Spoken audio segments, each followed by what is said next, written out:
Hey, what's going on, guys? Well, I have another knife review for you today. This knife came from gearbest.com, and they sent me out two different blades to test and review.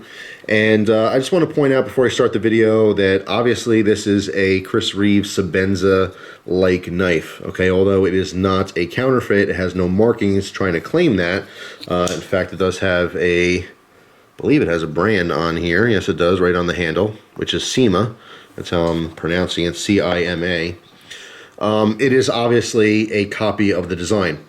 Okay, when I do knife reviews, I try to keep politics out of the scene.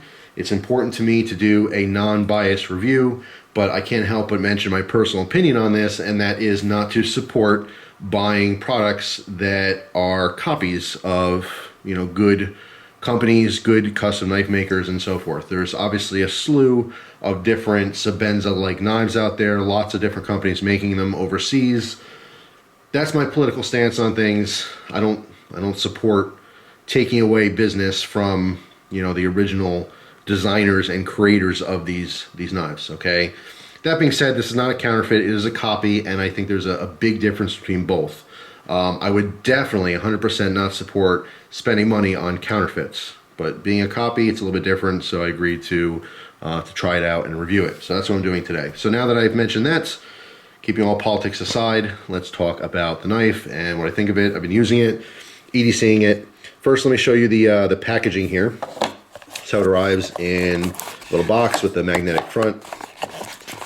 All right, you do get your cleaning cloth. Again, not too much like a Sebenza, huh? CIMA knives. All right, there's for wiping your blade down and stuff. It is a nice little cloth here. Great idea, obviously not theirs. And of course, it comes in padded foam here, very similar to like the Boker style packaging. Okay, so now that that's out of the way, let's talk about the blade. So we have here is a combination of titanium for our handle, okay, and a D2 blade. Now they're saying that this is Rockweld at 62, and I believe it. This is actually a very good performing blade, so I do believe that this is really D2 steel, okay. What makes this very unique is this is the only Sebenza copy that is a slip joint, okay. Obviously the real one has an integral frame lock, which we all know of, it's very common knowledge, obviously. I've actually seen Sebenza knockoffs that have liner locks, but I've never seen one that is a slip joint, okay? So there is no locking mechanism on this knife whatsoever. Just opens and closes. Obviously, there's a back spring here, which is supported by this pin that goes across, all right? So it has tension, so it's not gonna open easily in the pocket. And then once open, it also has tension. It's not gonna close very easily. As far as the pressure it takes to disengage the blade, so to speak, I mean, I can whack it on my finger pretty good. It's going off kilter a little bit here, but doesn't necessarily want to close on me. Okay, so the spring, it's moderate. It's not really that bad at all. It's definitely on par with, I want to say like a lot of case slip joints, okay, as far as how strong that back spring is. So if you accidentally bump the back of the knife, it's not going to close on you easily. But it's not terribly hard to close that. So you can actually obviously open it with one hand with that thumb stud, and you can hold it in this position here, use the pointer finger to close it. So you can open and close this one-handed. What makes this kind of unique and interesting is that obviously there's a lot of people around the world who can't have locking knives. So this knife may appeal to you in that sense. Maybe you wanted a Sebenza type knife, you didn't want to spend as much as a real Sebenza. Plus, not to mention, real Sebenzas are obviously locking knives. There's no slip joint version made by that company. So that would definitely be the appeal, is for some of the overseas viewers. However, the whole opening and closing with one hand may throw that off balance a little bit for you if that's an issue where you live. So anyway, as far as the performance of the blade, it's actually a really good performing blade. Some issues that I have with this knife is, of course, this, and I'm actually going to use the jeweler's loop. Look at that, an old-timey friend, to show you this thumb stud here. Okay, it is a thumb stud for right-hand use only. It is not ambidextrous. This does mimic the real Sebenzas, although you can get double-lugged Sebenzas. Usually you're buying either right-handed or left-handed. If you notice, this is not swappable. Okay, so this is just for right-handed users. okay? So if I come here close to give you some detail on this, right off the bat, you guys know I am not a fan of pyramid style thumb studs, okay? Now you can see this has 1, 2, 3, 4 layers, okay? Like a 4-layered wedding cake. My problem is that this top layer, it becomes too acute. It's too pointy, okay?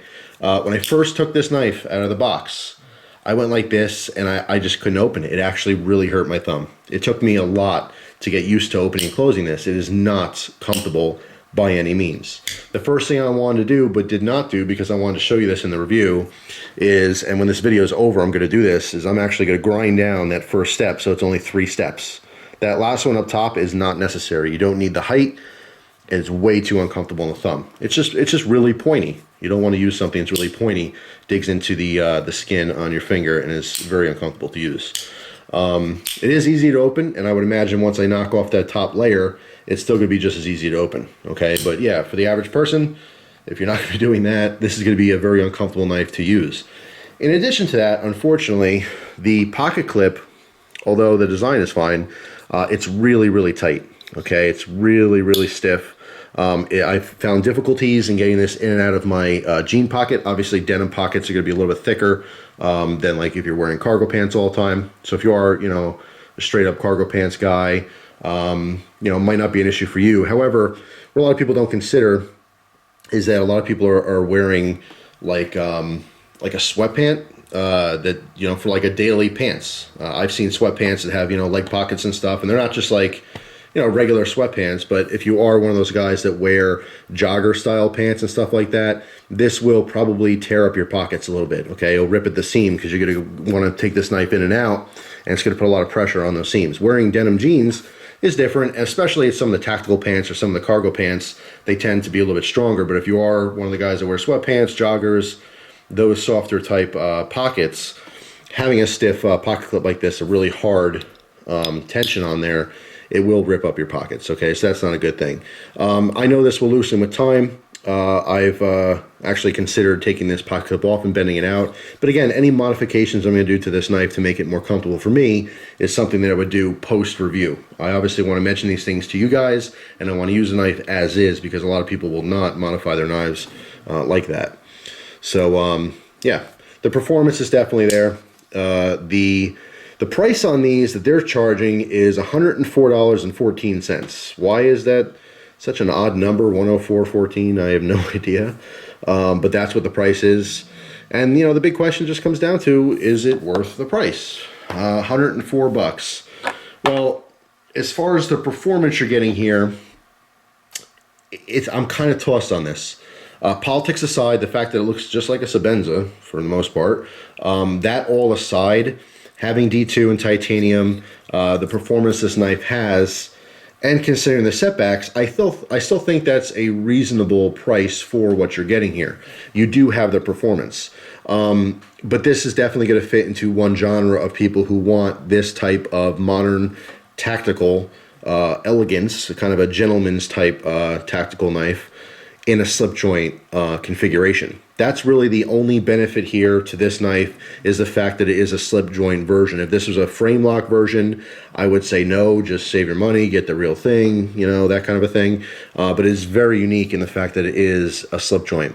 One thing you also notice is this pin. I don't know why they set this pin up so high, because it threw off the you know, angling here, or chamfering of the top. I don't know if that was a purposeful design change or whatever. To me, it just looks like, hey man, we made this too high. Now we got to do a little different work there. But anyway, as far as like fit and finish, it's pretty good. It's not completely spot on up here. You could see obviously it narrows down a little bit, that lock bar, so you have a slight gap. Minor issues. Obviously things that you're not going to experience when you're getting a real Sebenza. But this is not a real Sebenza, nor does it carry the Sebenza price tag. But they went pretty far in mimicking the design very closely. I mean, obviously the blue thumb stud, the same exact lanyard. I mean, come on. But anyway, it does have obviously a lanyard hole, as you can see here. You know, it's just one of those things. It's hard because I do want to consider the fact that they're copying a design, but again, that's giving a biased opinion on the subject, which is not necessarily the worst thing in the world in this case, because a lot of people don't support copying designs, and neither do I. But from an unbiased standpoint, $104 price tag for some D2 titanium slip joint in a Sebenza type look. Yeah, not a bad shake. It's not something I would personally buy. I will say that. Obviously, this was sent for me to test out and review. I wouldn't personally make this purchase, but I do understand that a lot of people overseas, specifically because of laws on locking knives, I could see the appeal of this one. So I did want to get this on camera to at least show people that there is that option. Definitely unique. Not my first choice. GearBest actually does have a lot of different copy designs. In fact, that other Rat 1, which I'm going to do a future review on, that also came from GearBest. So, I don't support it politically, but just from a knife reviewer standpoint, it's a pretty decent knife. And for a $100 price tag, it's fair.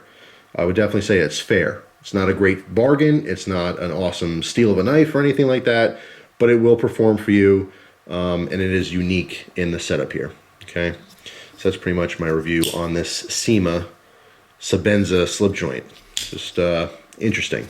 I can leave it at that. It's an interesting knife. So there you go. So thanks for watching. Hope you guys have an awesome day, and I will see you soon. Take care.